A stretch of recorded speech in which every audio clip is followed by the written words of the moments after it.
Isn't it intriguing how some individuals seem to accumulate wealth with ease, while others toil tirelessly yet barely scrape? This conundrum has baffled many, giving rise to a plethora of misunderstandings about the nature of money and prosperity.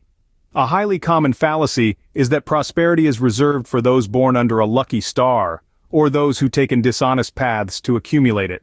This misconception portrays wealth as a sheer game of luck or the consequence of deceitful actions. But this is a far cry from reality. Wealth isn't akin to a winning lottery ticket, nor is it the reward of deception. It's typically the result of intelligent financial choices, accompanied by the relentless pursuit of hard work. There's also a false belief that wealth is purely material, and is all about the figures in your bank statement or the value of your assets. Although these elements can act as indicators of wealth, they are not the be-all and end-all. Wealth expands beyond the physical. It includes financial stability, assurance, and autonomy to live life on your own terms. There's also a widespread but misguided belief that money is inherently evil or corrupting. However, money is neutral in itself. It's an instrument. This instrument can be wielded for noble or ignoble purposes, depending on the person behind it. It's not money that is corrupting, but an unhealthy obsession with it, above everything else. Misunderstandings primarily stem from the absence of financial literacy.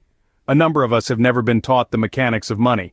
How to invest, maximize assets, or generate multiple revenue streams remained uncharted territories. We were instructed to labor hard, save diligently, and keep our crossed. However, hope is not a viable strategy. Understanding the mechanics of money, gaining financial literacy, is vital in dispelling these myths. It's about recognizing money as a tool that has the potential to open doors, provide security, and drive positive transformations. So if it's neither about luck nor dishonesty, then what makes the secret recipe to wealth? Stay with us as we delve deeper into the authentic essence of money and wealth. Let's delve into the story of John, a man who rose from poverty to wealth not by chance but by choice. John's upbringing was far from privileged. He was born into a family that struggled to make ends meet. His parents worked tirelessly, but the harsh truth was that the ends hardly ever met. Yet, in the midst of this hardship, John learned a valuable lesson. He understood the value of money, the power it held, and the freedom it could provide. Despite the lack of resources, John was thirsty for knowledge. His curiosity led him to the local library where he would spend countless hours reading. One book in particular caught his eye: The Art of Money. This book was not about how to make a quick buck, but rather, it was about understanding the principles of money and finance. John was fascinated, and he devoured the book, absorbing its teachings like a sponge. As he grew older, John's understanding of money evolved. He realized that money was not merely a means to an end, but rather, it was a tool. A tool that, when leveraged correctly, could provide financial freedom and security. He came to understand that wealth was not about having a large bank account, but about having control over his time and choices. With this newfound wisdom, John made a strategic decision. He chose not to follow the traditional path of getting a job and living paycheck to paycheck. Instead, he decided to invest his time and energy into learning more about finance and building a business. He knew it would be a risky endeavor, but he was willing to take the chance. John's journey was not an overnight success. He faced many challenges and obstacles along the way. There were times when he questioned his decisions and contemplated giving up, but he didn't. He stayed committed to his goal, and over time, his efforts began to pay off. John's business started to grow, and with it, his wealth. But more importantly, he gained control over his time and his life. He no longer had to worry about living paycheck to paycheck. He had the freedom to spend his time as he pleased, and the financial security to make choices that were not dictated by money. John's story is a testament to the power of understanding money and making strategic financial decisions. He started from a place of poverty and transformed his life through knowledge, perseverance, and strategic decision-making. His wealth is a result of his financial literacy and his willingness to take calculated risks. John's story is not an exception. It's an example of what can happen when you understand money and make it work for you. Now let's debunk some myths and reveal the truth about money and wealth. You see, the common perception is that wealth is equivalent to earning a high income, but that's just one piece of the puzzle. The truth is, wealth is not about how much you earn, it's about how much you keep and how well you grow it. Yes, even if you're earning six figures, if you're spending it all and saving nothing, then you're no wealthier than someone earning far less but saving and investing wisely. In reality, wealth is accumulated over time and through diligent saving and smart investments. It's not just about stashing money under your mattress, it's about putting that money to work. Investing in stocks, bonds, real estate, or even a side business can help your money grow exponentially over time thanks to the magic of compound interest. And let's not forget about debt.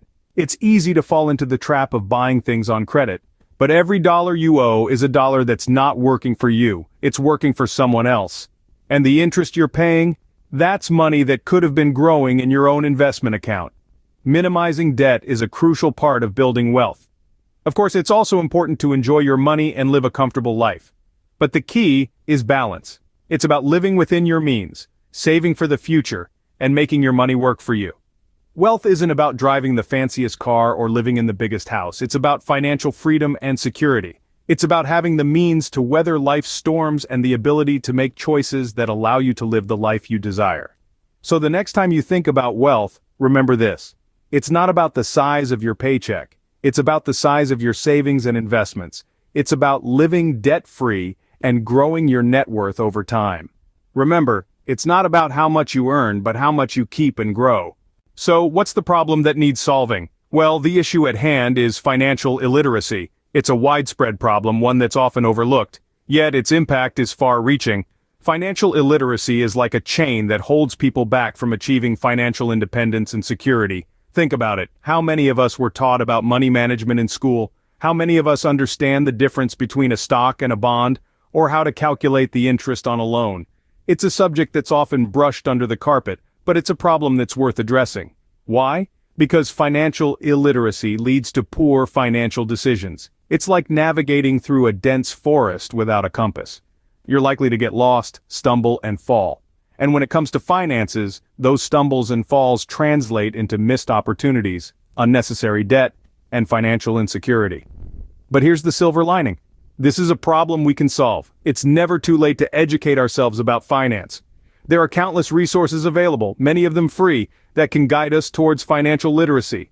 So let's break the chains. Let's arm ourselves with the knowledge to make sound financial decisions. Not just for ourselves, but for our families and future generations. Because remember, the first step to wealth is understanding how money works. Finally, what's more important, your money or your life? A question that might give you pause, and rightfully so.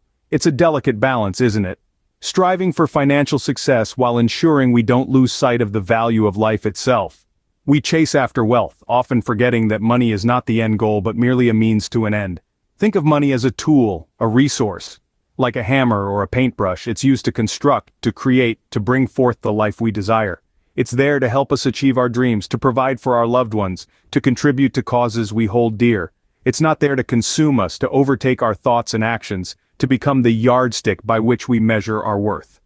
So, how do we strike that balance? It's about perspective. It's about remembering that money is a facilitator, not a dictator. It's about understanding that while wealth can provide comfort and security, it cannot buy joy, love, or the thrill of a life well lived. Let's use our financial resources to enhance our lives, not to define them. Let's prioritize our health, our relationships, our passions. Let's remember to live, truly live, even as we seek to build wealth. In the end, remember that money is a tool to improve your life, not the measure of it.